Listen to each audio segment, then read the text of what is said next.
Good afternoon and welcome to the Authentic Living Show. Today we're going to talk a little bit about the distinctions we make between freedom and having a loving partner. In 1974, a song was recorded by Joni Mitchell. It was called Help Me. And while I'm not going to quote the lyrics, I encourage you to look them up because what she's saying there is that we love our freedom as much as we love our love. And so the question there for her is, do I want to fall in love? Because what if you want your freedom more than you want love? And so the idea here is that I can't have both. I can't have both freedom and love. And that idea has been passed down from generation to generation to generation, in which we have supported a kind of enmeshed view of what a relationship should be like. Two parties in a relationship should be fused together. The idea that we're now one. We're now one. We're not two anymore. We're one. And that is a fusion. And while that's a nice idea, it doesn't work really well in relationships. The point I'm trying to make here is that it is possible to have both freedom and love. In other words, you don't have to give up being you in order to have a healthy, happy, long-term committed relationship. And if you think that you should have to give up you in order to have that relationship, then guess what? There's only one party in that relationship, and it isn't you. If you, the authentic you, is not really in that relationship, then you're not in that relationship. So there's only one party, and that party is in control, not you. And the deal is neither party is supposed to be in control of a relationship. It's supposed to be a relationship in which there is not only a camaraderie, but a coordination between both parties, where the choreography is taken care of by both parties. It's a mutual effort. It is not either I or you. It is both of us. It is a we. But it's not just a we. It is also an I and a you.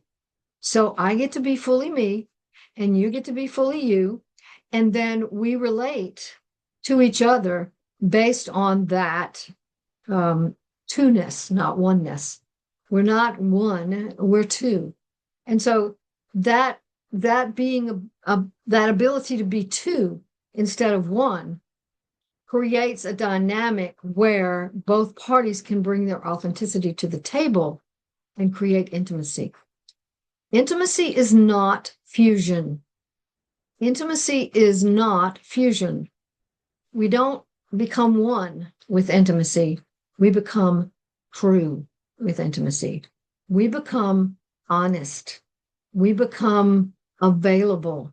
We become vulnerable to our partner regardless of what it is that we need to say or do. We are honest about it.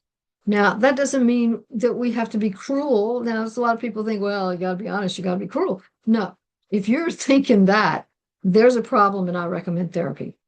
But the idea is that if I can be direct and honest with you, then we can have a whole relationship.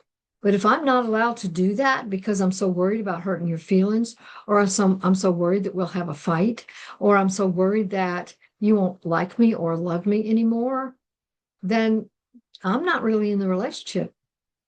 I can't be in a relationship where I am absented by my own choices to refuse to let you know me. I can only be in a relationship. I can only bring me to a relationship where I'm allowed to be freely, absolutely me. Now, who is that? What do I mean by me? Well, a lot of us don't even know who that is. And of course, this show is all about finding out who that is and living from that. But the idea that I can't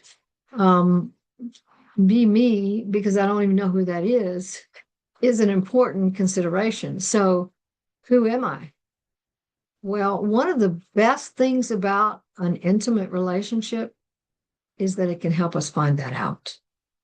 Even if when we enter the relationship, we don't know exactly who we are, if we challenge ourselves to be honest with the partner, to be vulnerable with the partner, to state what's really true, to act what's really true, to allow ourselves to feel what's really true and to think our own thoughts and to figure out what we really believe. And we can convey that to our partners. And sometimes that conversation will be, well, I don't really know yet, but I'm going to figure that out and I'm going to tell you about it when I do.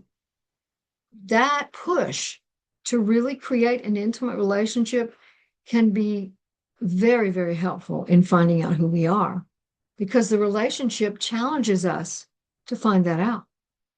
If I'm going to bring me to the table, then I have to know who that is. I have to find out my own feelings. You know, some of my feelings might be not based in fact. Feelings are not facts, but some of my feelings are based in fact. And my beliefs, are they based in fact, or are they maybe a little bit illusional? I need to challenge myself to figure that out, because if I believe certain things about the relationship that cannot be validated as an intimate relationship, then that's a problem.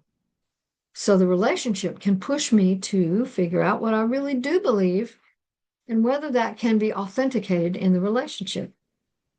So you see, what I'm saying to you is it is possible, not only possible, but hoped for in a relationship that both parties get to bring themselves to the relationship so that it's not a fusion, it's not a one, it's a two, with both parties bringing their authentic selves to the table so that they can create intimacy.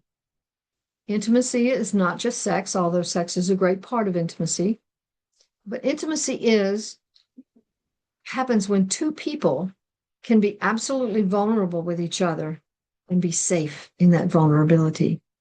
So I get to be me. I get to be absolutely me. And I'm safe doing that because you don't use my vulnerability against me. You don't try to trick me with emotional abuse by telling me that my emotions aren't valid. So, or by gaslighting me in some way, by saying that what you've observed about me can't really be true because you're just crazy. And that's a whole other show. But basically, what I'm saying here today is if there's just one person in the relationship, it is not a relationship. It is not a relationship if both parties cannot be fully in the relationship. And the only way to do that is to bring yourself, your authentic self, to the relationship. And no, you will not be able to do that perfectly. It is a journey, and the relationship will challenge you more and more and more to bring your authenticity to the relationship.